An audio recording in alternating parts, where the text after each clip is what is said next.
Aujourd'hui, nous allons faire un petit élément sur l'utilisation des tableaux dans AutoCAD. En utilisant les formules de calcul, somme, soustraction, multiplication, comme dans Excel.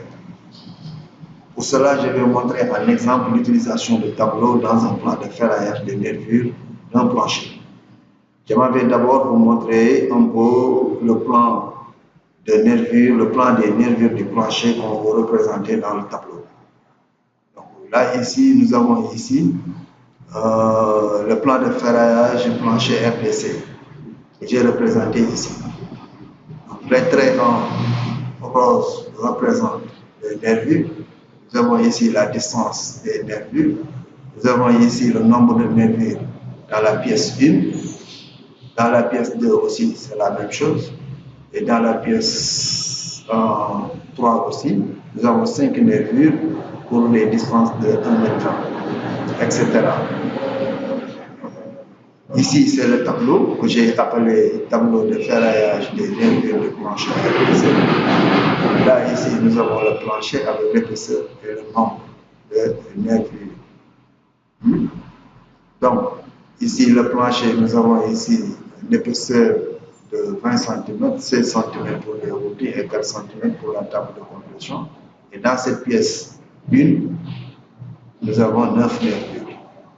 Ici, c'est le dessin qui est là, le dessin d'un acier, d'une barre d'acier, parce que la nervure est composée de 4 barres d'acier, 3 barres HA de 12 et 1 barre HA de 8 plus les aiguilles HA de 6. Nous avons ici, pour la première barre, on l'a représentée ici, avec sa distance ici. Ici, c'est la longueur en mètres linéaires de la distance totale, de la longueur totale de l'acier. La longueur totale de l'acier, c'est-à-dire la distance horizontale plus le crochet, le coudé ici, 10 cm, et là, égale à 390 cm. Ici, c'est la longueur totale des 9 nervures qui composent cette poutrelle, qui sont dans cette pièce. La distance totale des 9 nervures de la barre de l'acier 1, des 9 nervures qui sont dans la pièce, qui est égale à 35,1 mètres. 35,1 mètres. Longueur totale mètre linéaire, qui est égale à 35,1 mètres. C'est ici on a représenté ici avec le formatage en centimètres. Bon, quand on fait ici un clic 2 fois, quand je clique ici 2 fois,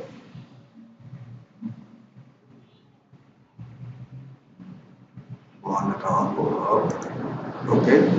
Quand je fais un double clic ici, vous avez ici 3,5 plus 0,4. Donc les 3,5 c'est là. C'est cette distance-là. Plus 0,4. Les 0,4 représentent donc les extrémités de la nervure qui doivent se poser sur le mur de la réforme. Donc c'est ça qui représente. Et je vous dis que cette distance-là, elle est variable. Elle est variable, c'est une distance variable. Chacun va chercher. Il y en a peut-être qui vont prendre ici 0,30. Il y en a d'autres qui vont prendre 0,15 en mettant 0,075 sur chaque extrémité, etc. Donc là aussi, c'est variable. Et donc, c'est là. Et donc, pourquoi la hachure en jaune? La hachure en jaune, donc, nous montre tout simplement, je veux tout simplement montrer que ce sont ces cellules-là que l'on doit remplir. Tout le reste, c'est des formules qui sont introduites dans les cellules et le calcul se fait automatiquement. C'est pourquoi l'avantage d'utiliser, c'est ça l'avantage d'utiliser les tableaux. Ici, on ne fait que remplir cette case et le reste, il y a des formules. Par exemple, là, ici, sur la longueur totale, ici, j'ai E4 multiplié par C4. C'est-à-dire, E4 ici, la longueur d'une barre multipliée par le nombre de nervures qui est égal à la distance, à la longueur totale de la longueur totale de l'acier 1 dans la pièce 1, qui est égale à 9 nervures. Donc, il y en a 9 barres de cette distance qu'on va vont multiplier par cette distance-là pour avoir la longueur totale pour cette barre. Et pour le deuxième, c'est la même chose parce que toutes les 4 barres ont la même distance. Donc, nous ne ferons que copier les formules qui sont dans acier HA12 dans les autres cellules pour les autres barres. Ici, acier 2, HA12. Donc, ici, on va ici, par exemple, là, ici, c'est égal à E4. Ici, c'est E4 qui est là. Pour ici, encore là, ici, c'est C4 fois H4. Hein? C'est-à-dire ici, c'est H4, la longueur d'une barre. Hein? Acier 2 multiplié par C4 qui est égal au nombre de mètres. Ici encore, c'est le dessin, HA de 12. Ici, nous avons aussi égal à H4, égal à E4 ici. Hein? Ensuite, là, ici, c'est la longueur totale. C'est C4 fois K4, hein, multiplié par le nombre fois C4. C4, c'est le nombre de mercure, multiplié par. C'est la même chose ici. Bon, là aussi, il y a un petit peu de changement sur le dessin, parce que c'est la barre qui se trouve en haut. C'est N4 plus 0,1. Ensuite, là, ici, vous avez aussi toujours les 390 cm.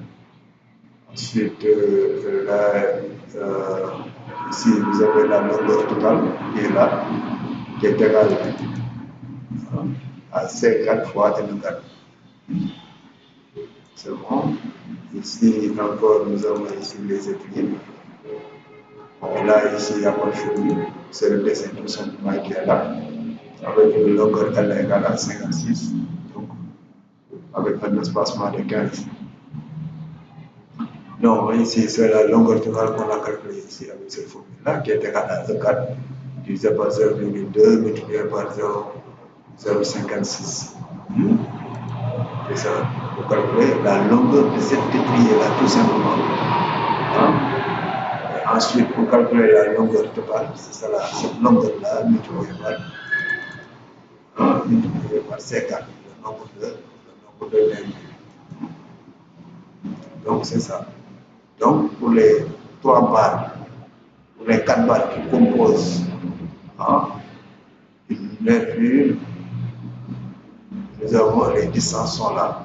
Donc, il y a les 3 aciers là qui composent les 4 aciers, les 4 barres d'acier qui composent la nervure plus le fil.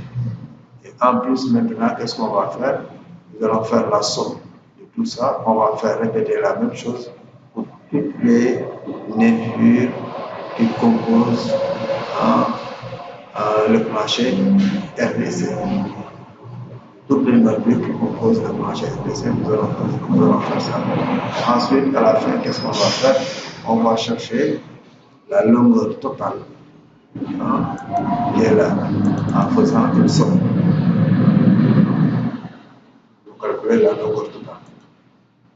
Ensuite, après avoir connu la longueur totale, qu'est-ce qu'on va faire? On va chercher le poids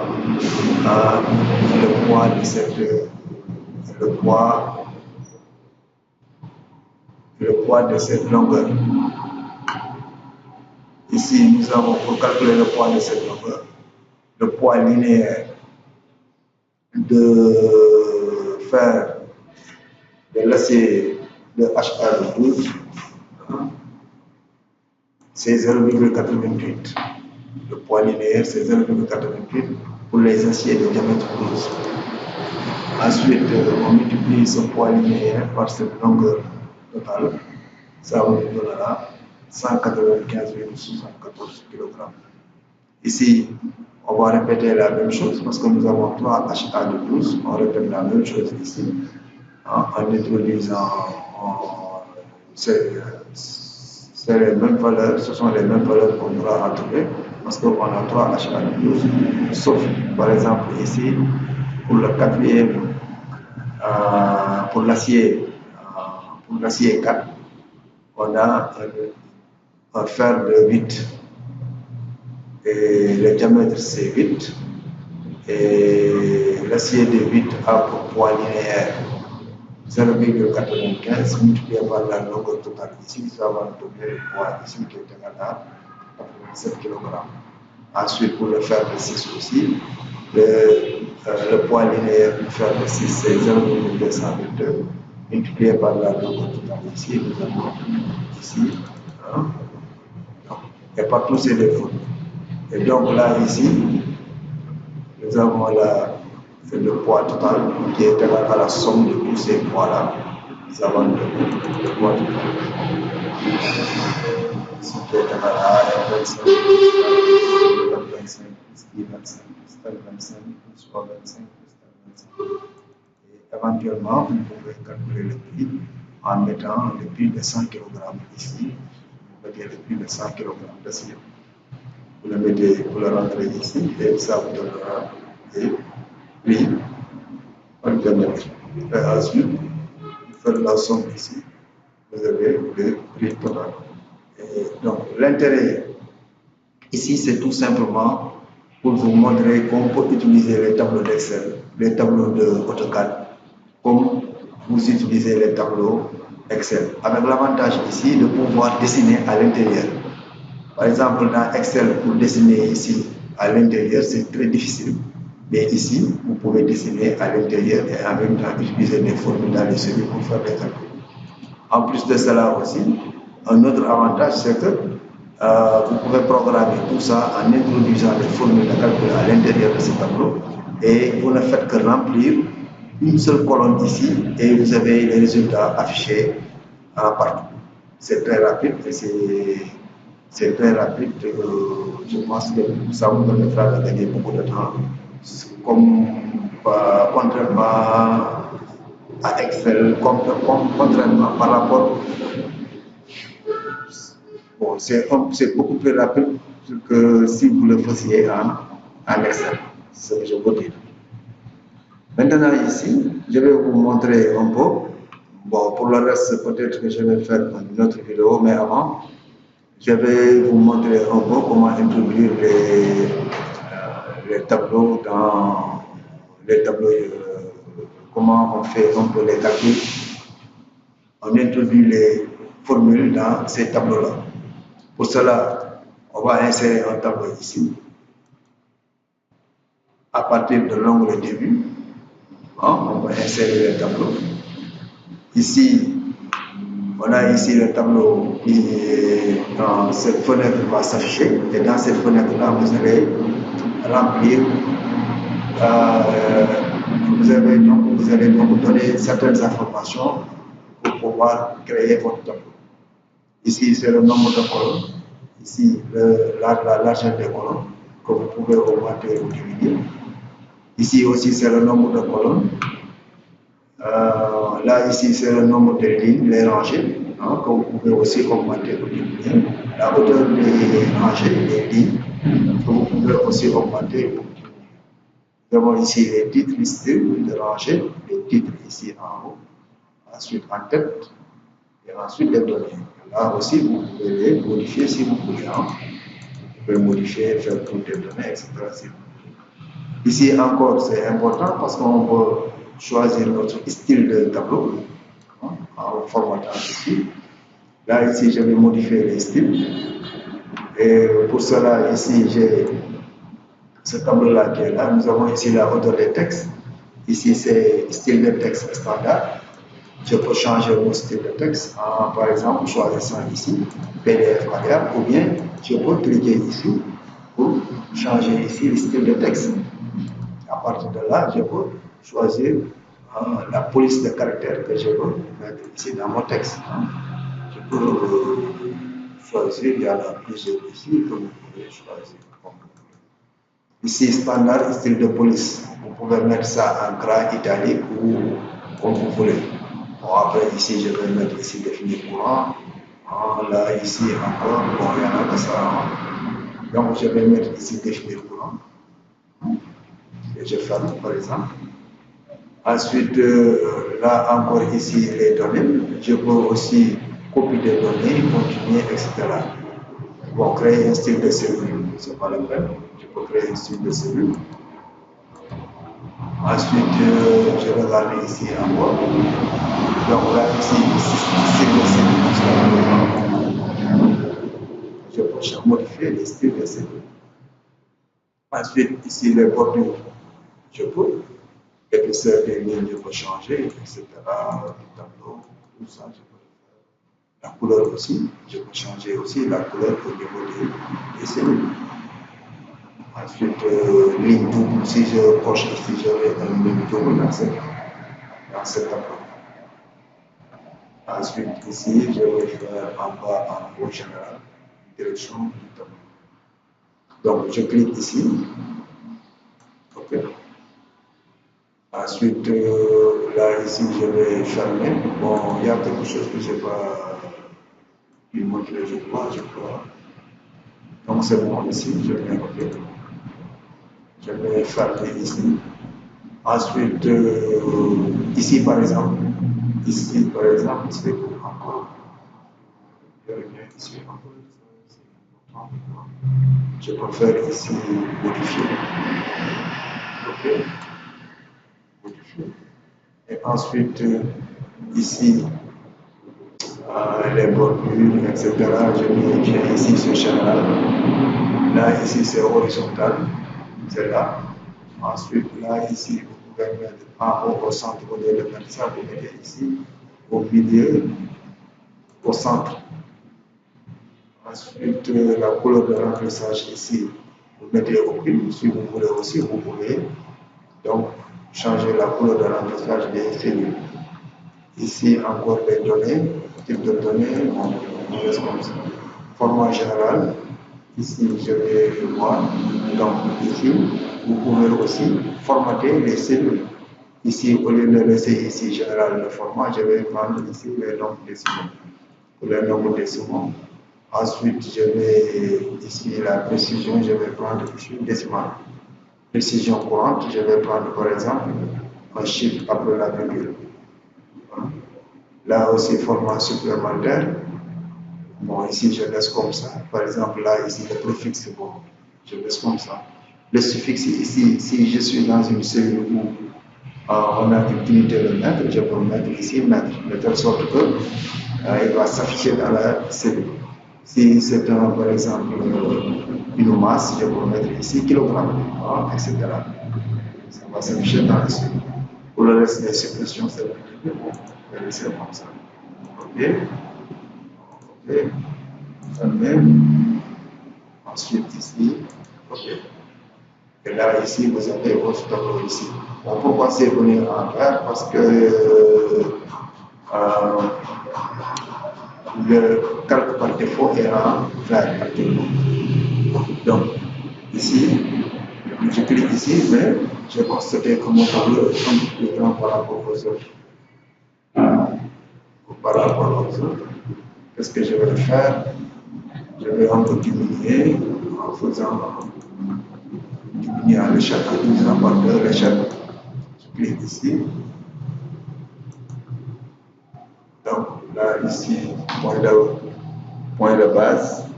Je vais diviser ici par 0,2. Par 2, je vais diviser par je vais multiplier par 0,2.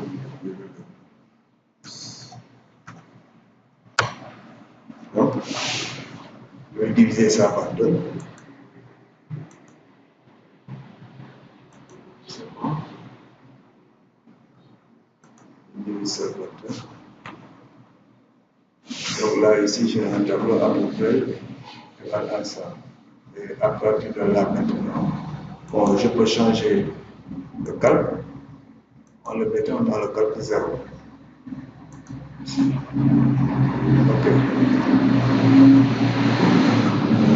Là, je vais revenir ici sur le calque 0. Et c'est bon.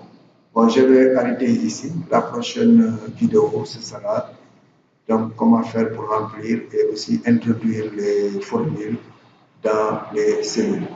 Bon, j'espère que cette vidéo vous aidera un peu dans la façon de faire vos tableaux, etc. Merci de m'avoir suivi.